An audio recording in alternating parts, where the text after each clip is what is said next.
Alhamdulillahi Rabbil Alamin. Wassalatu wassalamu ala ashrafil anbiya'i wal mursalin wa ala alihi wa ashabihi ajma'in. Allahumma rabbi shrah li sadri wa yassir li amri wahlul 'uqdatam min lisani yafqahu qawli. Wa la hawla wa la quwwata illa billahil 'aliyyil 'azim. Allahumma la sahla illa ma ja'altahu sahla wa anta taj'alul huzna in syi'ta sahla. Rabbi yassir wa la tu'assir wa atmim bil khair. Amma ba'd. Babul mudawamati fi raka'atil fajri. Bab melazimi dua rakaat subuh. Maknanya melazimi, maknanya suatu amalan yang digalakkan, yang berterusan. Yang digalakkan, yang berterusan, yang tidak wajar ditinggalkan. Jadi sembahyang sunat qabliyah sebelum subuh ini adalah merupakan sunat muakkad. Apa maksud sunat muakkad? Sunat yang sangat dituntut. Walaupun dia sunat, tidak wajib, tapi sangat dituntut. Itu bagi pendapat majoriti ulama menganggap sembahyang sunat sebelum subuh ini adalah muakkad. Tetapi bagi mazhab Hanafi, dia adalah wajib. Wajib. Bagi mereka, sebagaimana yang kita telah pelajari di dalam pengajian-pengajian kita yang lalu, mereka ada beza antara wajib dengan fardu. Fardu ni di antaranya sebab dalil yang nas daripada Al-Quran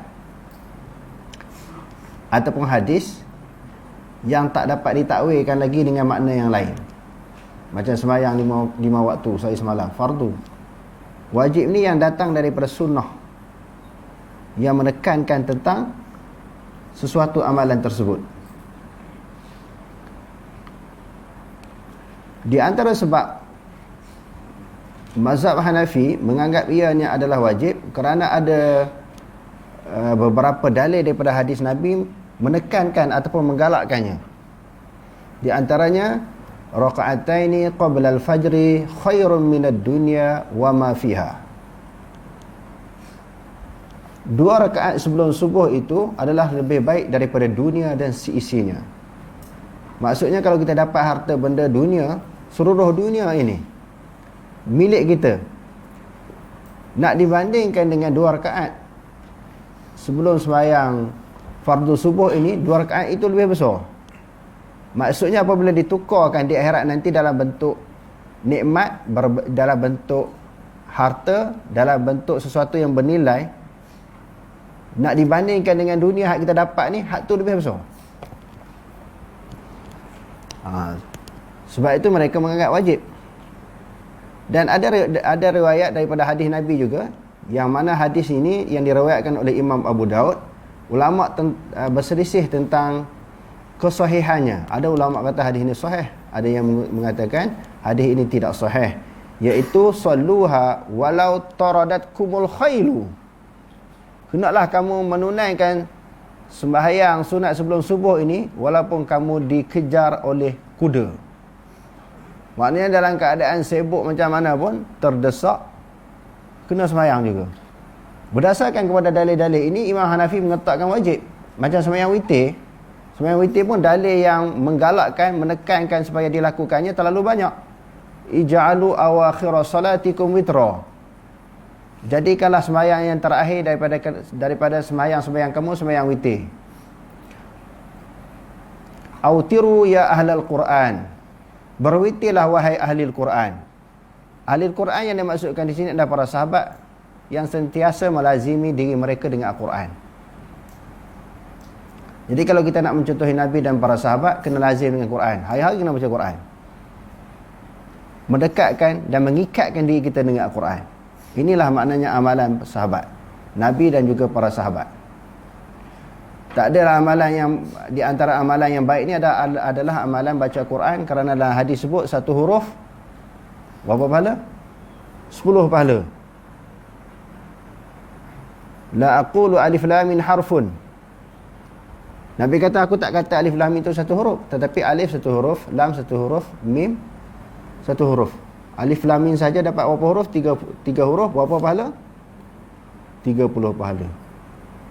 Jadi kadang-kadang orang duk mengaji ni nak mendekatkan diri kepada Allah, nak mendampingkan diri dengan Allah, tapi tidak berdasarkan kepada amalan-amalan yang dilakukan oleh Nabi dan para sahabat. Ambil zikir yang rapu-rapu, doa rapu-rapu. Duk ambil tarikat yang rapu-rapu tu yang tak ada sandaran, tak ada dalil.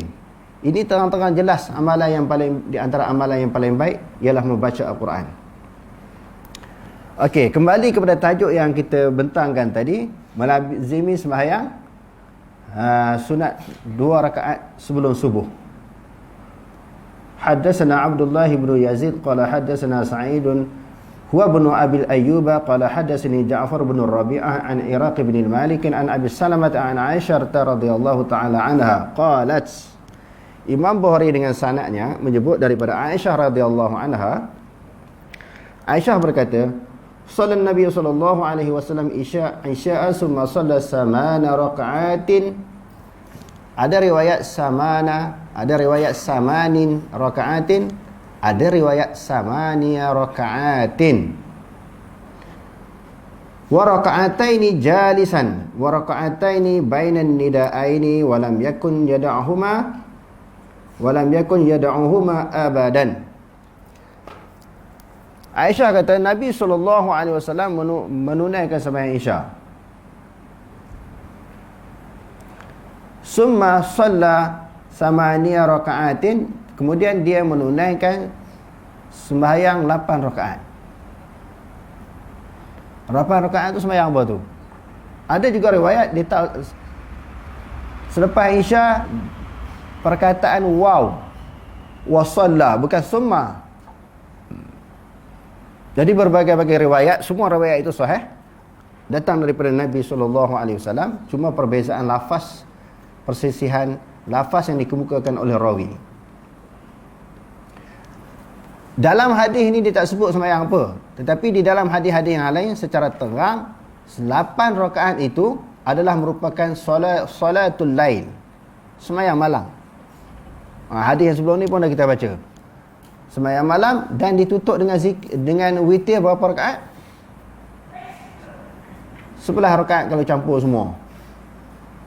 Jadi 8 rakaat qiyamul lail ditutup dengan 3. Sebab tu Nabi SAW pernah sembahyang witir 11 rakaat, ada riwayat 9 rakaat, ada riwayat 7 rakaat. Semua Nabi pernah buat. Ada riwayat 3 rakaat.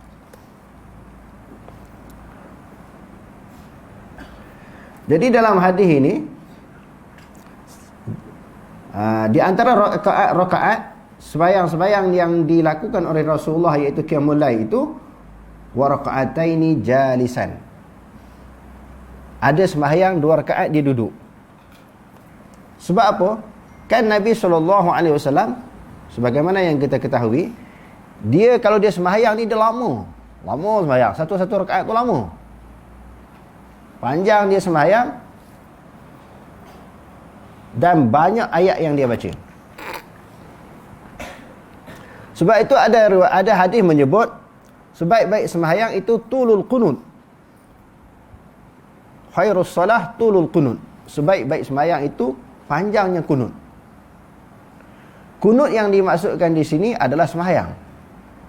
Tulul qunut panjangnya pendirian, maknanya berdiri itu lama. Kan ada riwayat menyebut hatta tawaramat qadamahu. Aisyah kata Rasulullah ni sembahyang hingga dia pecah tumit dia. Dan ada dalam Sahih Bukhari, Rasulullah bila sembahyang betis dia ni jadi tegang. Saya tunjuk tangan lah kan. Betis kaki dia ni tegang. Lama berdiri tu jadi tegang. Sampai kadang-kadang jadi pecah luka. Lama berdiri. Kita sembahyang berapa minit? Nabi kan mula ni panjang. Sehingga ada di kalangan sahabat yang pernah mengikuti Nabi SAW sembahyang sunat, Nabi jadi imam. Aku berhasrat nak rokok dulu daripada Nabi, nak tinggalkan Nabi. Tak tahan ni. Duk ingat bila sampai penghujung surah Al-Baqarah, dia duk perasan, dia duk mengandaikan Rasulullah nak rokok, Rasulullah tak rokok, sambung surah yang berikutnya. Surah Ali Imran, panjang-panjang sungguh. Sebab itu dalam hadis ni sebut ada di antara sembahyang-sembahyang tu Rasulullah duduk, penat, letih. Jadi sembahyang sunat ini kita boleh duduk. Sama ada di pertengahan sembahyang, bila kita penat, letih, kita boleh duduk, ataupun permulaan masa kita takbir dah boleh duduk. Sembahyang sunat. Adapun sembahyang wajib, Nabi kata, "Shalli qa'iman fa illam tastati' fa qu'udan wa illam tastati' fa 'ala jambin." Wa fi riwayatin wa 'ala ima'in. Hadis ini diriwayatkan oleh Imam Bukhari. Sembahyanglah di dalam keadaan berdiri. Kalau kamu tak mampu, duduk. Tak mampu lagi, berbaring. Tak mampu lagi, dengan isyarat. Sebab itu disebut dalam hadis ni, maknanya sebahagian daripada rakaat-rakaat yang Rasulullah sembahyang tu, dia sembahyang dalam keadaan duduk. Wa raka'ataini bainan nida'aini, dan 2 rakaat di antara 2 nida'. Nida' yang pertama, nida' maknanya seruan. Seruan yang pertama iaitu azan. Seruan yang kedua iaitu iqamah.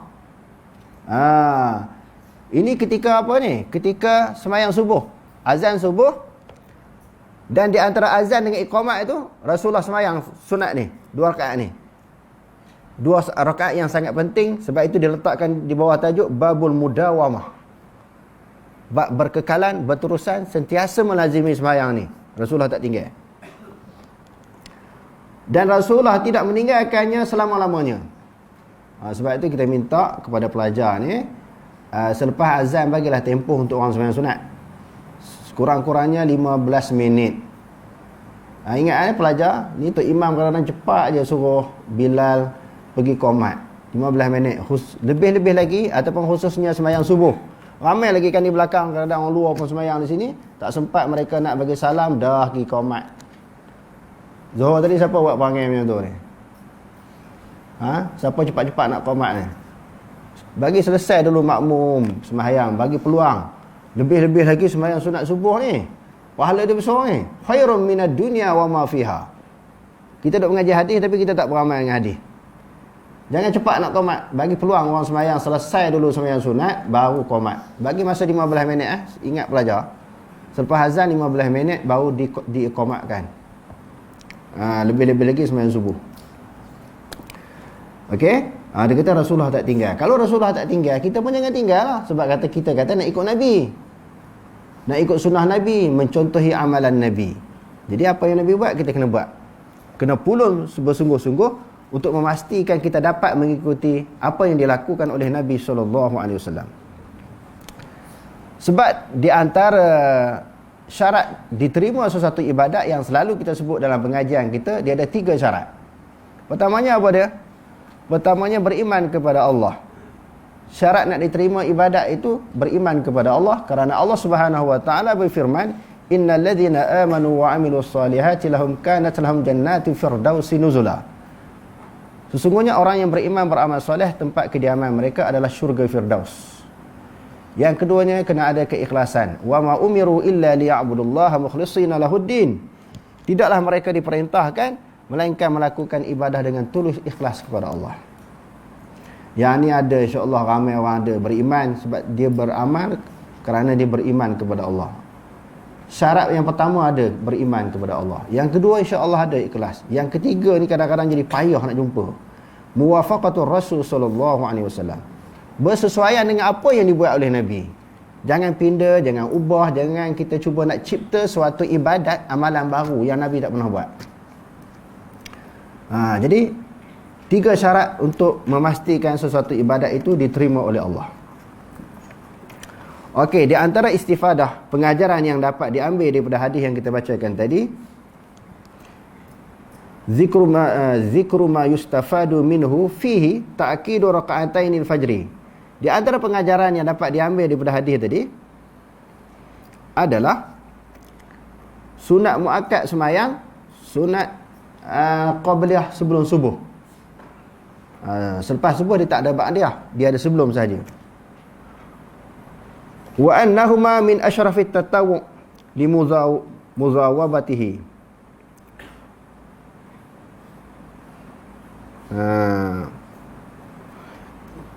Sembahyang sunat 2 rakaat sebelum subuh ini adalah semulia-mulia sembahyang sunat. semulia-mulia sembahyang sunat. Semulia-mulia sembahyang sunat ini adalah 2 rakaat sebelum subuh tadi, kerana sentiasa dilazimi oleh Nabi SAW. Bila Nabi sentiasa buat tak tinggal, menunjukkan benda tu penting. Sehingga kita sebut tadi, dalam mazhab Hanafi dia letakkan wajib sembahyang tu. Macam sembahyang sunat witir wajib, korban wajib, sebab Nabi sentiasa buat. Bagi kita sunat muakkad kan, qabliyah sebelum subuh wajib. Wa 'indal malikiyyati khilafun hal hiya sunnatun aw minal raghaib. Bagi mazhab Malik pula, di sisi ulama-ulama Maliki, dia kata adakah perkara ini sunat ataupun raghaib. Sebenarnya dia bukan sunat biasa, dia adalah sebahagian daripada raghaib. Raghaib yang dimaksudkan dalam istilah ini bukan sembahyang ghaib yang kita sembahyang bila jenazah meninggal dunia tu. Bila seorang meninggal dunia, seorang yang meninggal dunia, dia meninggal dunia, sembahyang kepada jenazah terbahagi kepada 2. Pertamanya sembahyang jenazah, yang kedua sembahyang ghaib. Yang ketiga orang nak buat tu tak ada hadis, iaitu sembahyang hadiah. Hadiah sedekah kepada orang mati kan. Saya duduk pondok dulu dapat RM5 satu jenazah. Kalau sehari tu 2 orang mati dapat RM10. Jadi malam tu kita baca lah, kita sembahyang lah, niat sedekah pahala tu kepada si mati. Yang tu tak ada, dia ada 2 saja yang berkaitan dengan sembahyang orang mati. Jadi kalau ada orang tak mati satu hari tu rasa gelisah sebab tak dapat duit sembahyang apa dia? Sembahyang ghaib tadi. Sembahyang jenazah dapat RM2, sembahyang ghaib dapat RM5, RM7 dapat. Kalau 2 orang, 3 orang, 4 orang mati satu hari, pagi seorang meninggal, tengah hari seorang meninggal, petang pula meninggal lagi. Jadi kita kumpul duit itulah. Kami mengaji di pondok dulu untuk belanja. Cukup seronok kalau ada orang mati sebab dapat duit. Okey. Jadi raghaib yang dimaksudkan di sini, dia kata bukan sembahyang yang sebagaimana yang kita faham. Kalau kita tengok dalam fiqh mazhab Hanafi, mazhab Maliki, dia kata ar-raghibah istilahan 'indal malikiyyati ala ma qalahu ad-dusuqi hiya ma raghaba fihi syari' wahdahu. Sesuatu sembahyang ataupun ibadat yang ditarghibkan oleh syarak. Apa makna ditarghibkan? Yang digalakkan oleh syarak. Dia ada satu istilah yang berbeza dengan mazhab-mazhab lain dalam bab ini. Kalau dalam mazhab Hanafi tadi kita kata ada beza wajib dengan fardu. Dalam mazhab Maliki ada raghaib, sembahyang yang ditarghibkan. Apa makna ditarghibkan? Yang digalakkan oleh syarak. Ada dalil-dalil daripada Quran dan hadis menggalakkan buat satu ibadat tu dengan dijanjikan bagian-bagian pahala. Dia termasuk di dalam fadail. Kan ada dalam fadail a'mal ni dia ada targhib wa tarhib. Targhib maknanya menggalakkan sesuatu ibadat dengan janji-janji daripada hadis Nabi ataupun Quran. Tarhib maknanya menakutkan, janji daripada Quran dan hadis, sesuatu ancaman yang berat. Bila buat sesuatu benda, balasan dia begini, hukuman dia begini. Itu tarhib. Jadi sembahyang sunat sebelum subuh ini termasuk di dalam raghaib, sembahyang yang ditarghibkan oleh syarak. Syarak tu apa? Iaitu sesuatu dalil yang datang daripada Allah, yakni Al-Quran, ataupun sesuatu dalil yang datang daripada hadis. Itu hukum syarak. Jadi dia kata dalam istilah Hanafi, Maliki ini ada raghaib. Dia ini suatu janji daripada syarak tentang kelebihannya. Walam yaf'alhu fi jama'atin, dia tak buat secara berjemaah. Sembahyang raghaib ini tak dilakukan secara berjemaah. Memanglah kalau kita tengok Rasulullah ni sembahyang rawatib ini yang mengiringi sembahyang 5 waktu, dia tak buat sembahyang secara berjemaah, dia buat bersendirian. Dan sembahyang ini di dalam mazhab Maliki, dia digalakkan buat di rumah. Sebab apa di dalam mazhab Maliki begitu? Sebab Rasulullah SAW bila dia sembahyang sunat yang melibatkan rawatib, memang dia buat di rumah. Sebab itu ada hadis kan, la taj'alu buyutakum kubura. Jangan kamu menjadikan rumah kamu seperti kubur. seperti suasana kita berada atas kubur. Selalu dah kita baca hadis ni. Duduk atas kubur ni tak banyak pergerakan kan? Banyak tafakur, kita banyak mengisafi diri, tak banyak melakukan perbuatan yang menggerakkan tubuh badan kita. Banyak berfikir, banyak berzikir dan juga tafakur. Jadi Nabi SAW kata, jangan jadikan suasana rumah sebagaimana berada di atas kubur. So, rumah ni kena banyak pergerakan dengan semayang-semayang sunat, dengan baca Quran, zikir dan sebagainya. Dan di dalam hadis yang lain, afdalus salatil mar'i fi baitihi illa al-maktubah. Sebaik-baik semayang seseorang itu adalah di rumahnya kecuali semayang fardu. Semayang fardu Rasulullah semayang 5 waktu di rumah, di masjid. Sebab rumah Rasulullah dekat dengan masjid. Jadi sebelum dia pergi ke masjid, dia semayang di rumah dulu 2 rakaat.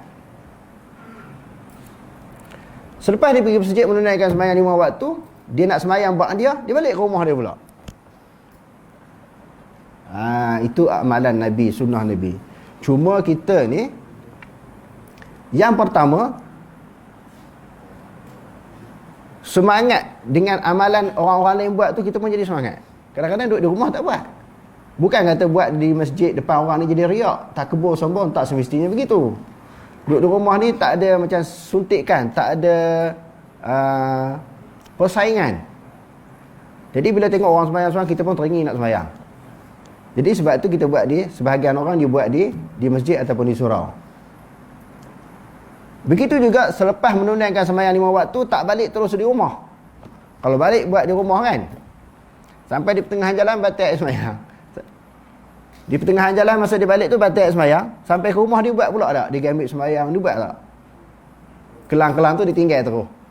Untuk mengelakkan daripada tak buat langsung ni, walaupun afdalnya di rumah, buat jugalah di masjid ataupun di surau, tempat-tempat yang kita dirikan sembahyang berjemaah. Tempat-tempat yang kita dirikan sembahyang berjemaah.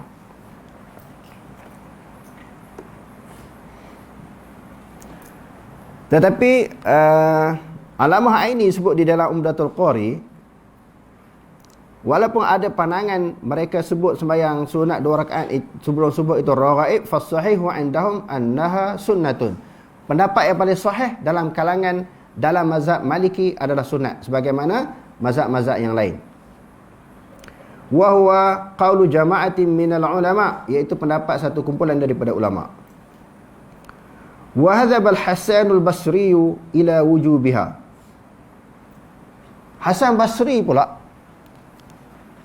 seorang tabi'in, dia kata sembahyang ni wajib. Wajib dia kata sembahyang sunat sebelum subuh ni. Wa huwa syazun. Jadi Alamah Aini kata ini pendapat yang syaz, yang ganjil. La asla lahu, tidak ada asalnya. Cuma itu pendirian dia lah. Sebab apa dia kata wajib? Kerana dalil-dalil yang menyuruhnya adalah ada yang banyak daripada hadis Nabi, menyuruh dan menggalakkan melakukannya.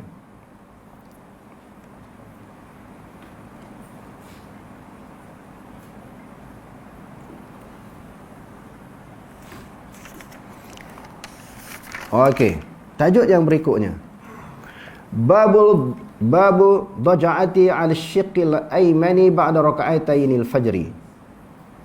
Bab tentang ittija', tidur di atas lambung-lambung yang kanan selepas 2 rakaat sembahyang subuh. Tajuk yang pertama tadi tentang kelebihan sembahyang sunat sebelum subuh. Di sini pula dalil tentang selepas sembahyang sunat sebelum subuh itu, selepas sembahyang sunat sebelum sembahyang subuh itu, tidur pula atas lambung-lambung kanan. Tuan-tuan ada buat tak? Tidur sekejap. Ada buat? Pas sembahyang sunat 2 rakaat tadi tidur. Rasulullah ada buat macam tu. Besok penuh semua orang pelajar, lebih-lebih lagi pelajar lah. Pas sembahyang sunat terus tidur. Pelajar ni tak baca hadis ni, dia tidur lah. Hari-hari tidur. Dia tidur dalam keadaan duduk, dalam keadaan bersila. Maknanya demo ni lebih ke depan lagi. Sebelum ngaji malam ni demo dah tidur dah. Hari-hari tidur pas sembahyang sunat. Betul tak? Dalam hadis ni kata tidur selepas sembahyang sunat subuh 2 rakaat. Haddatsana Abdullah bin Yazid qala haddatsana Sa'id bin Abi Ayyub qala haddatsani Ayyub al-Aswadi Haddatsani Abu al-Aswad an Urwah bin Zubair an Aisyah radhiyallahu anha qalat kana Nabi sallallahu alaihi wasallam idza shalla raka'atain al-fajr ittaja'a ala shiqqil ayman, ala shiqqihi al-ayman. Imam Bukhari dengan sanadnya daripada Aisyah radhiyallahu anha, Aisyah berkata adalah Nabi sallallahu alaihi wasallam apabila dia selesai menunaikan sembahyang sunat subuh 2 rakaat, dia tidur di atas lambung yang kanan. Kalau kita tengok dalam hadis-hadis Nabi, bila Nabi tidur, dia tak tidur macam kita ni, terlentang macam ni, ataupun tidur menerap, ataupun tidur atas lambung kiri. Di antara hadis yang lain, di dalam Kitabul Wudu, kita dah baca dah hadis ni dalam riwayat Bukhari juga. Nabi kata siapa-siapa yang dia nak tidur, dia ambil sembahyang terlebih dahulu. Lalu dia baca doa apa? Allahumma aslamtu wajhi ilaik wa fawwadtu amri ilaik wa ja'tu zuhri ilaik raghbatan wa rahbatan la malja'a minka illa ilaik. Amantu bi kitabika alladhi anzal wa bi nabiyyika alladhi arsal. Jadi selepas baca doa ni, dia tidur di atas lambung-lambung yang kanan. Lalu bila kita baca, kita buat kajian, kenapa Nabi SAW suka tidur di atas lambung-lambung yang kanan? Jadi kajian para ulama menyebut bahawa tidur atas lambung-lambung yang kanan ini, dia sangat memberi kerehatan kepada tubuh badan. Walaupun kita tidur dalam masa yang singkat, tidur beberapa jam saja, bangun pagi segar. Nabi boleh berqiyamul lail panjang, tidur sekejap, lepas tu dia qiyamul lail panjang, segar. Kita ni tidur 5 jam, 7 jam, tak cukup-cukup, tak puas-puas. Sebab apa? Salah cara tidur. Lepas tu sebelum tu tak ambil sembahyang. Nabi kata ambil sembahyang dulu, lepas tu baca doa ni. Fa'in mutta alal fitrah. Nabi SAW bersabda, penghujung hadis ini, kalau dia mati pada malam itu, dia mati di dalam keadaan fitrah. Apa maksud fitrah? Sebagaimana hadis yang lain, hadis yang diriwayatkan oleh Imam Abu Daud. Tadi riwayat Bukhari, dalam riwayat Sunan Abu Daud, Nabi SAW bersabda, kullu mauludin yuladu alal fitrah, fa abawahu yuhawidanihi wa yunassiranihi wa yumajjisanihi. Setiap bayi yang dilahirkan itu dilahirkan di dalam keadaan fitrah. Fitrah maknanya sifat semula jadi. Yang pertama, tafsiran yang pertama, sifat semula jadi nak kepada agama Islam. Lahir-lahir, bayi-bayi yang lahir ini, dia nak kepada agama Islam. Dia nak kepada, dia telah mengiktiraf Allah Tuhan dia. Sebab dalam Quran kata, dalam surah Al-A'raf, alastu bi rabbikum qalu bala syahidna.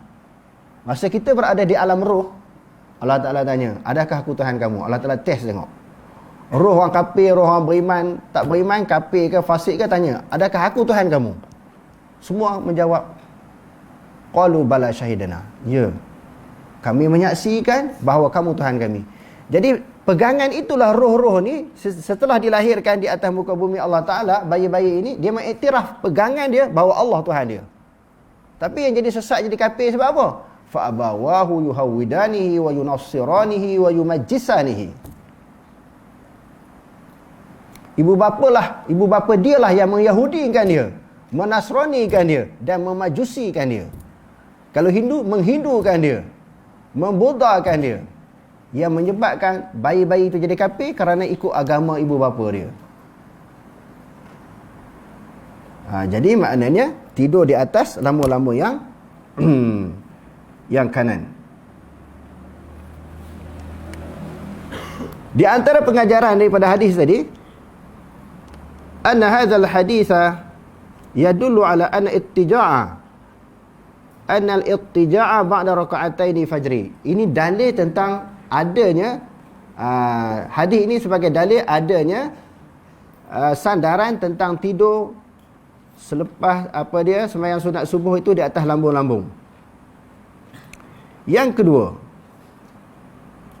fi anna hadhihi daj'ata sunnatun aw mustahabbatun aw wajibatun aw ghairu dhalik, fa fihi ikhtilaful ulama'i.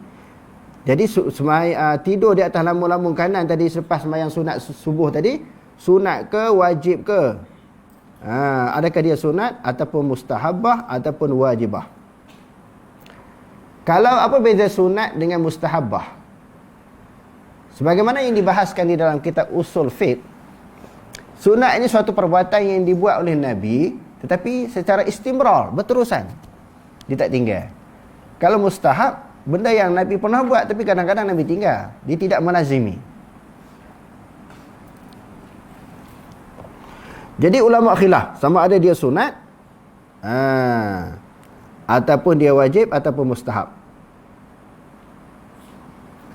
Khilaf ulama daripada kalangan sahabat dan juga tabi'in dan juga golongan yang selepas daripada tabi'in.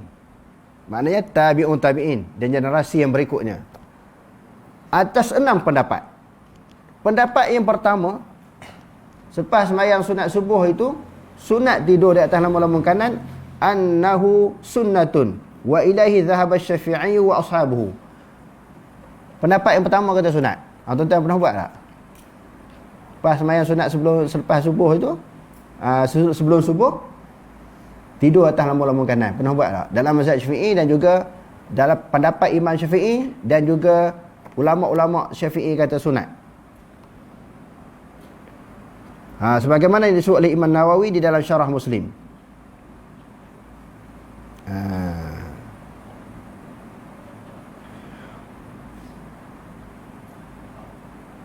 Wasahihu awis sawabu an ittija'a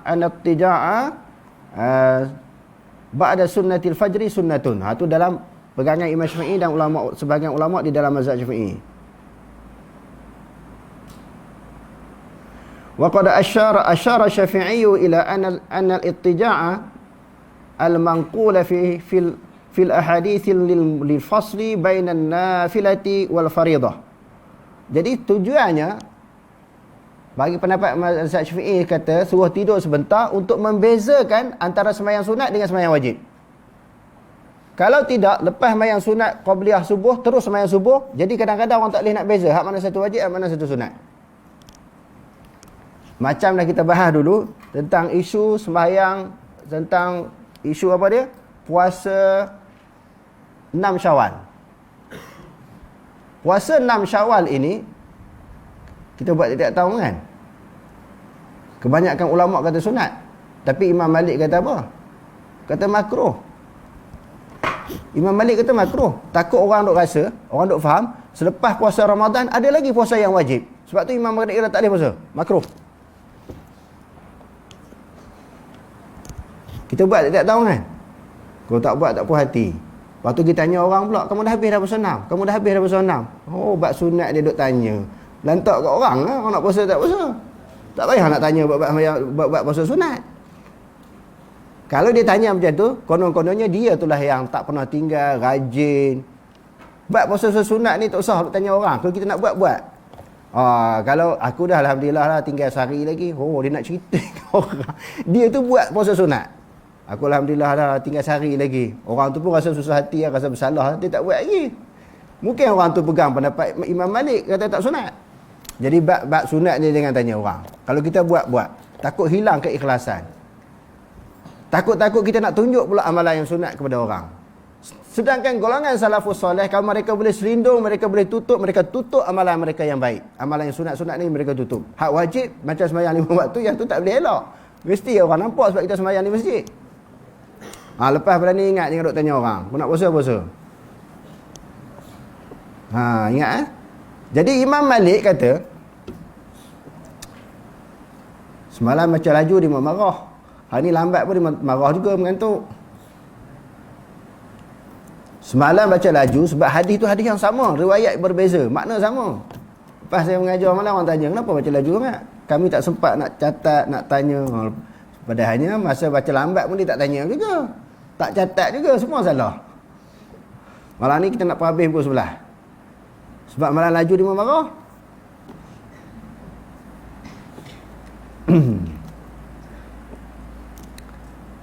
Okey, Imam Malik kata di antara sebab dia, alasan dia kata makruh, sebab orang takut masyarakat menyamakan antara puasa bulan Ramadan wajib dan juga puasa 6. Seolah-olah puasa 6 tu wajib.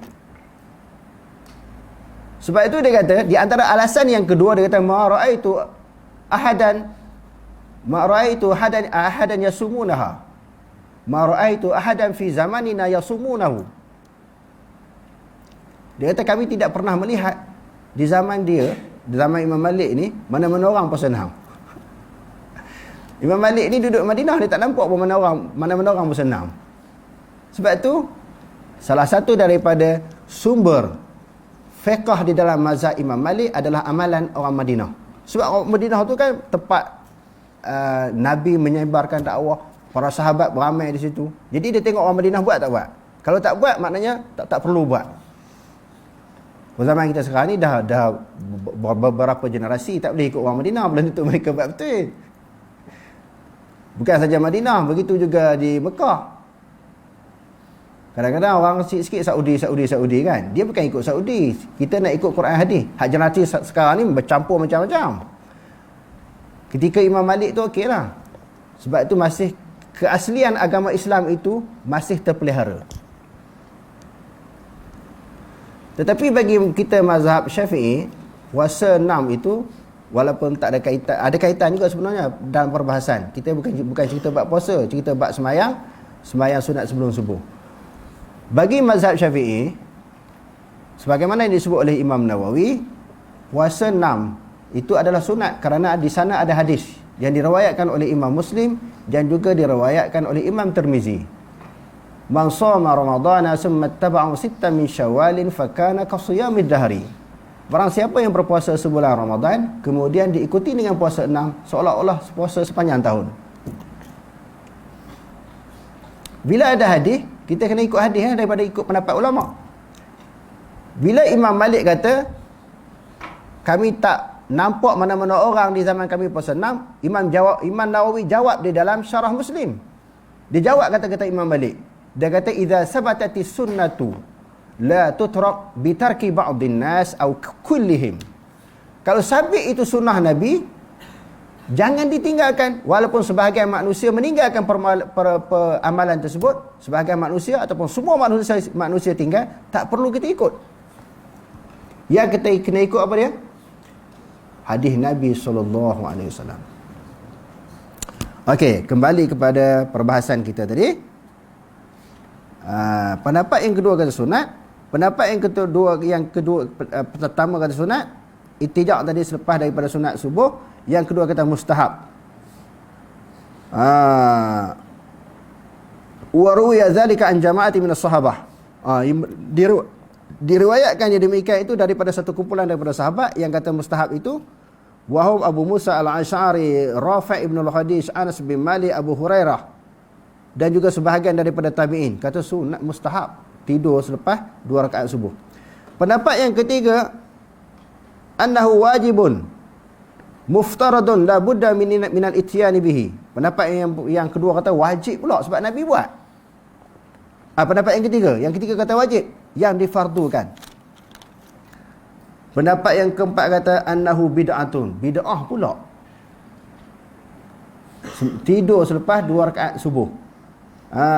Wa mimman qala bihi minas sahabah. Sebahagian daripada sahabat yang kata bid'ah tidur selepas 2 rakaat tu tadi, 2 rakaat subuh, Abdullah ibnu Mas'ud, Ibnu Umar. Abdullah ibnu Mas'ud dan juga Ibnu Umar. Ibnu Umar ni anak Sayyidina Umar lah. Yang kelima, annahu khilaful aula. Khilaful aula, tak buat lebih baik. Kalau buat tu tak baik. Pendapat yang keenam kata annahu laisa maqsudan li zatihi. Bukan maksud yang Rasulullah sembahyang, yang Rasulullah tidur tu bukan itu yang dikehendaki oleh Rasulullah. Di sudut penilaian syarak, sebab tu kita kena mengaji. Hadis ni tak boleh baca kita faham sendiri. Sebab isu hadis ni nak bagi tahu, salah seorang penduduk berhampiran dengan sekolah saya, Ahsanul Ulum. Bila dia jumpa hadis ni, dia berada rumah dia tak berapa jauh daripada sekolah saya. Dia orang kampung lah, orang luar, dia bukan pelajar sekolah.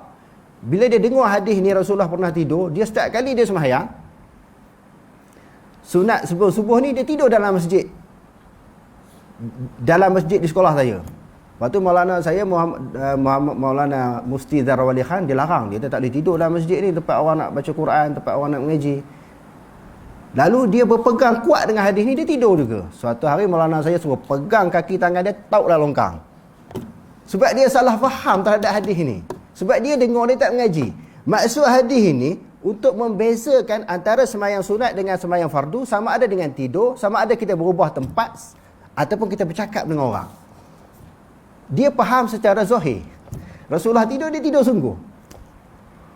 Jadi pendapat yang keenam ni lebih tepat. Maknanya Rasulullah tidur itu sekadar untuk membezakan antara sunat sebelum subuh dengan sembahyang subuh.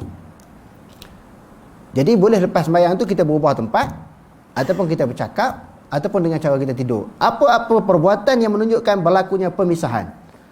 Sebab tu dia kata annahu laisa maqsudan li zatihi wa innamal maqsudu al-faslu baina raka'atainil fajri. Maksudnya untuk membezakan antara dua rakaat fajri wa baina faridah, dengan sembahyang fardu. Yang tu yang betul. Wallahu a'lam. Aqulu qawli hadza wastaghfirullahal azim li wa lakum. Wassalamu alaikum warahmatullahi taala wabarakatuh.